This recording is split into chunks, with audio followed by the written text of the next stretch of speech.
Hey everybody and welcome back to Game Night Date Night. This video series is in collaboration with Games and Couples that do couple counseling utilizing a lot of board games as a tool to help couple connect. And what's the great with that too is they've created a rating system that'll help couples figure out which game would suit them best. Now keep in mind in this rating system, 1 is not bad, 5 is not good. It just depends on where you are as a couple. The first thing that they rate on is conversation and connection potential. How much opportunity is there while playing the game to hold a conversation? Some games, there's just a lot going on. You really got to stay focused on the game, that there's really very little opportunity to have a conversation as you're playing. While other game, it's more mellow. There's, like you're doing your thing, but there's a lot of opportunity to have a conversation. And depending on where you're at as a couple, maybe it's the end of the day and that's when you guys connect. So having the opportunity for conversation, what's really what you're looking for. Or maybe things have been tense, conversation tends to flare up, so you're looking for something that's a little bit on the lower side. The other thing that they rate on is the getting to know you. How revealing will the game that you play be? Will you learn a lot from your partner as you play? Some games, definitely it's almost like this is a game about learning of the other person that you're playing. While other things is, more kind of side play. You do your own thing on your board, they do their own thing on their board, and then you just kind of compare points at the end, so it's not quite as revealing. And the last thing that is rated on is potential for hurt feelings and conflict. Let's face it, in a lot of games, the goal is to become the winner, so that means it has to be a loser. And depending on how the game does that, it could have a lot of take that element, kind of have the chance of creating a lot of potential conflict.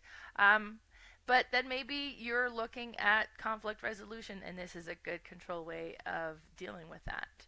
So every week on Games and Couples, we will talk about a new game of the week. And I try to have a theme every month. So for the month of September, back to school, I try to concentrate on games that had to do with books or school or combination of both.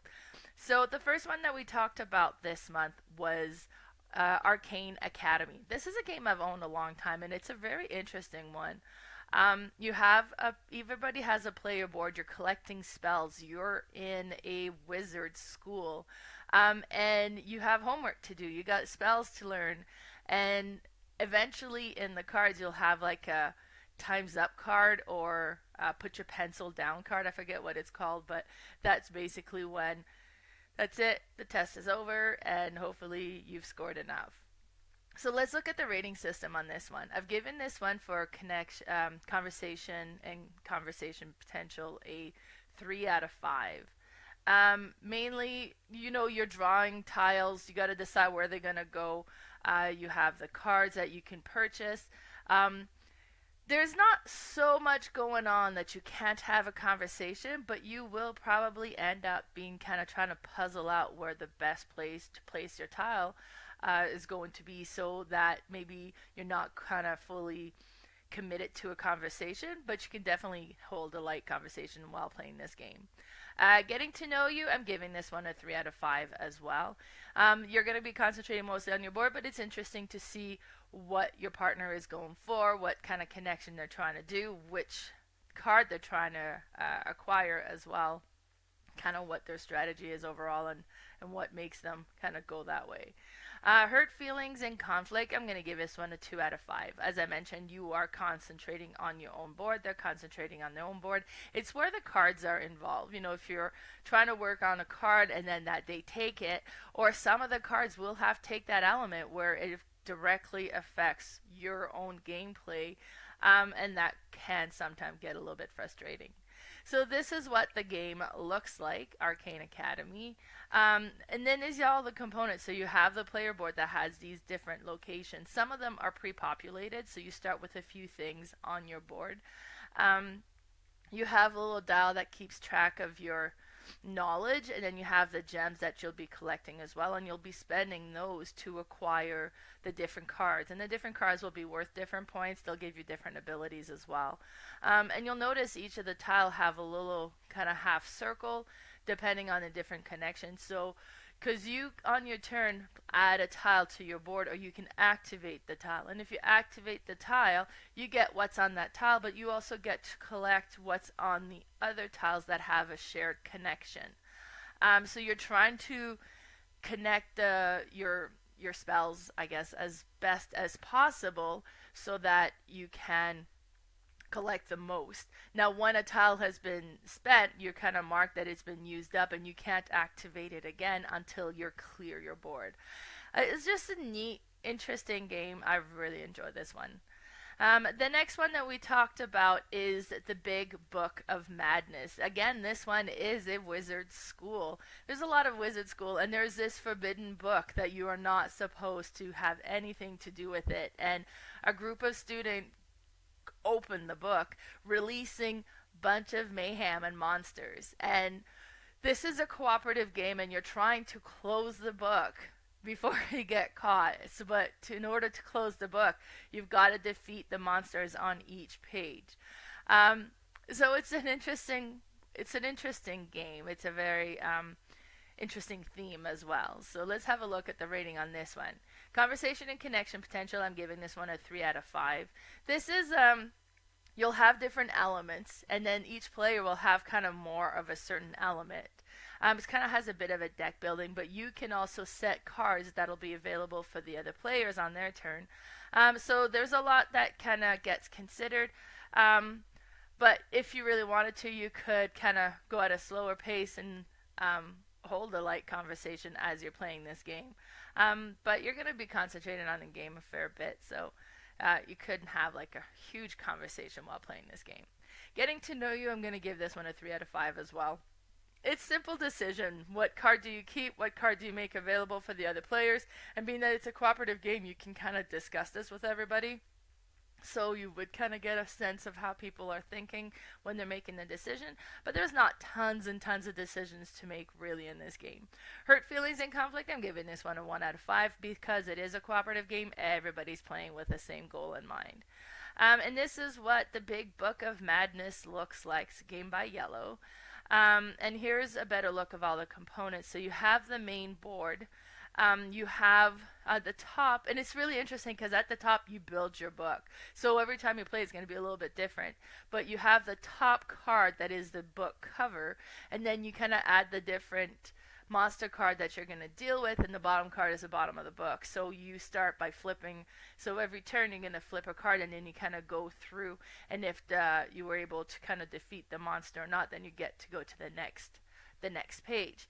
Then you have the different characters. Every characters have their starting deck that'll have the different elements, and each card is going to require a certain amount of element in order to be defeated. So you're trying to kind of get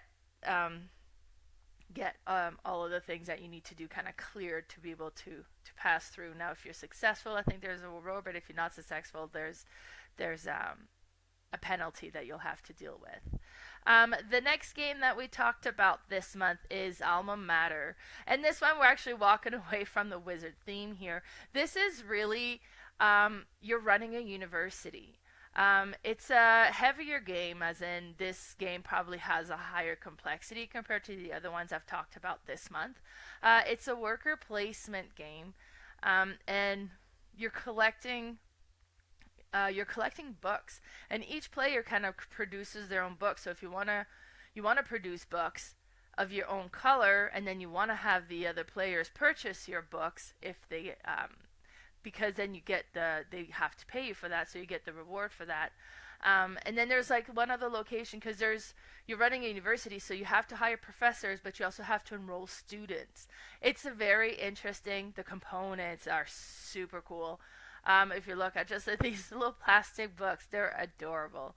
I bought this game really probably on the books alone, but let's have a look at the rating. So conversation and connection potential, it's a 3 out of 5. This is more of a Euro game, so it's a bit of a slower pace type of game. You don't get the angst is like, oh my god, we got to make it through this. So it tends to be a little bit of a slow pace, so you could hold a conversation.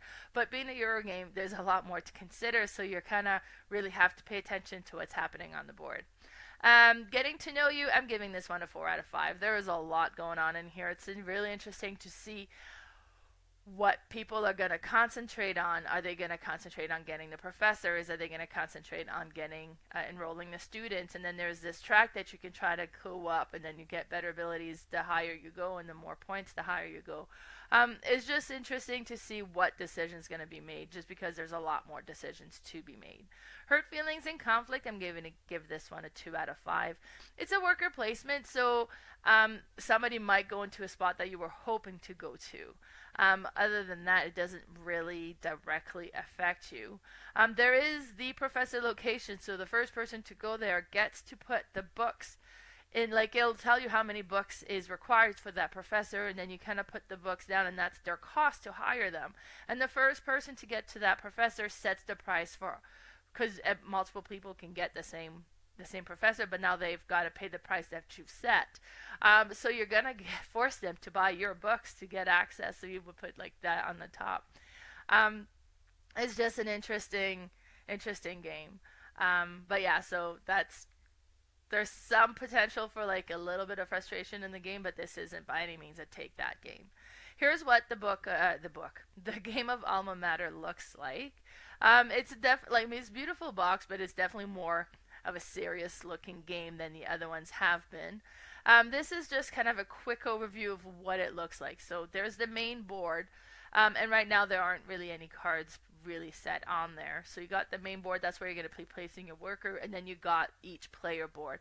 This is where you'll be generating the books, and kind of some of the students and professors that you acquire are going to be added on there. And I wanted to show you these, like those little book bits. They're just so adorable. So it's a little plastic, and you can tell by looking at it that it is a book. So each player has their own colored book that they'll be generating, and then you have the yellow book, which are encyclopedias, and they're a lot more difficult to acquire, so they have a higher value as well. And then on the top of the board there, depending on where you're ranking in points as to which book is more valuable, so you're trying to get your books to be worth more. It's just a very interesting game. And then the next one that we talked about was Miskatonic University. So now this is more on the spooky theme. So you are a professor in a university, and there is a forbidden library, but something's been released, and you're enrolling some of the students trying to get this under control so that you can get tenure at the university. Some students may or may not make it, but I guess that's not your main concern here. This is a really interesting push your luck game. You're trying to create sets, and then if you ever, and so you're playing this in every round, and every round there's a card that'll be worth a certain amount of points, and then there's other sanity cards, I think they're called, that are going to be lower points.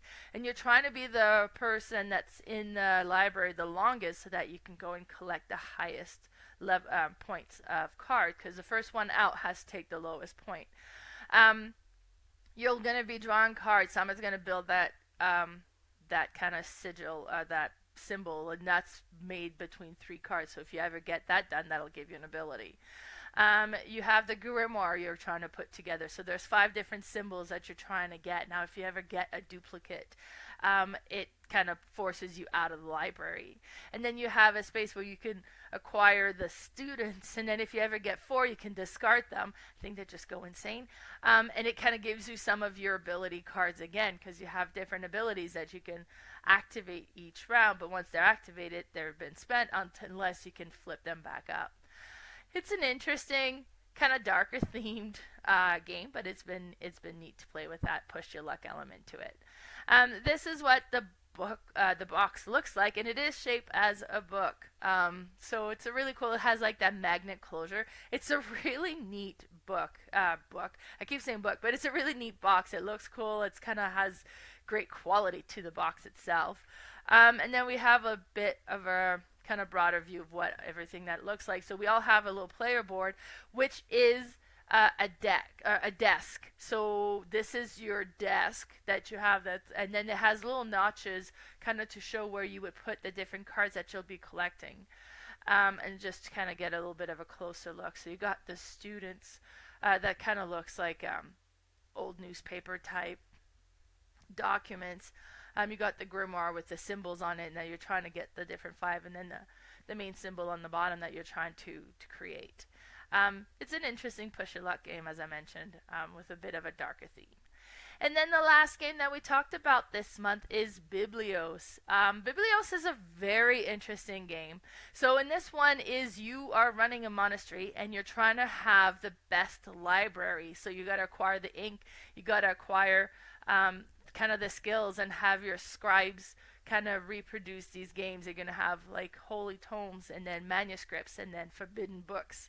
And you're just trying to collect sets of each of those, and you're not going to be able to have the most of everything, but you're trying to have the most of certain sections, and you're trying to have those be worth the more points. And this game plays over 2 rounds. So the first round will be the gift phase, where if you're playing a 2-player game, you're going to draw 3 cards, but you don't draw them all at once. You draw one, and you're going to have to decide, am I giving this one to myself or to the other player, or am I putting this to be bid for at the end of the round, or at the end of like the first phase? So I'd be like, well, I mean, it's not bad. It's not a bad card. I do want to have some of the blue cards, but it's not a very high valued one. I don't really want to give that to them, but I don't want to keep it in case there's better cards coming, so I'll put that in the auction. And then you draw the next one, and it's a gold coin. Well, it's only one single gold coin, so I'll give that to the other player, and you draw the next one, and it's another gold coin. It's like, oh, great, I didn't get all that much. But so you don't know, you know, it has very interesting decisions as like, do I take this now, or is something better coming up, or could it be coming up? And you're going to be doing that. So you're going to be collecting different colored cards and then gold as well. In the second phase, you're going to go through the cards and flip them up, and you're going to take turn bidding the gold that you've collected in the first round to purchase the cards that are in the bidding pile. And once the bidding is done, you kind of gather everything, and then you'll kind of see which one you have the most of. Now, another card that is available is the church cards, and the church card will be like +1 or -1, and it allows you to affect the value of the different categories. So be like, well, I'm kind of starting to get a lot of green, so I'm going to make green go up by 1. So everything starts with a 3. And that's one thing I want to point out. These dice are gorgeous. They're bright, they're interesting colors, and they're like big chunky dice, and you don't ever roll them. They all start at 3, then you move them up and down depending on these church cards that you would get. So they're just trackers. You don't actually get to roll them, but it's just a neat game. So I didn't go over the rating here. So conversation, connection, potential, I'm giving this one a 4 out of 5. You know, there is some decisions happening, but all of that is happening in your head because you're kind of keeping it secret. You're not going to be like, oh, I have a gold. Well, I don't know if I'm going to, you know, you're keeping that secret. So, and it's fairly simple decision. Do you keep? Do you give to the other player? Do you put in the thing? So it's only a couple of options, but sometimes it can get a little bit tricky. But that being said, because it's fairly simple decisions, there's a lot of opportunity to hold a conversation as you play. Getting to know you, I'm giving this one a 2 out of 5. Again, because this is kept secret, you're not going to reveal what you're going for. It's just at the end, it's like, oh wow, I didn't realize you had collected so much blue, and then it's like, and you don't know what their decision process has been just because it's kept secret. So it's not a game that's going to reveal a whole lot. Hurt feelings and conflict, I'm going to give this one a 2 out of 5. You don't know what they're deciding as they're going through the first phase. In the second phase, it can be frustrating if they just keep outbidding you, but eventually they're going to run out of gold, right? So that's the rating for Biblios. So this is what the game looks like. This is another one that's kind of front opens up and then in the shape of a book. Another great box. It looks great. And another game by Yellow. And then there's just a bit of a closer look. So you have like these dice are so gorgeous. I love them. You almost want to roll them. It's too bad that you don't. But so they all start at 3, and then you can affect the value of the different categories as you get the cards.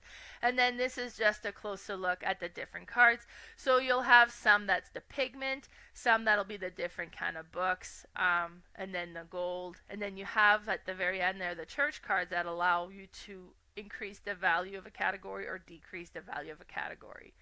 It's just a very neat, fun, simple game. It's a simple game to play, simple game to teach, but it's just one that's easy to get to the table.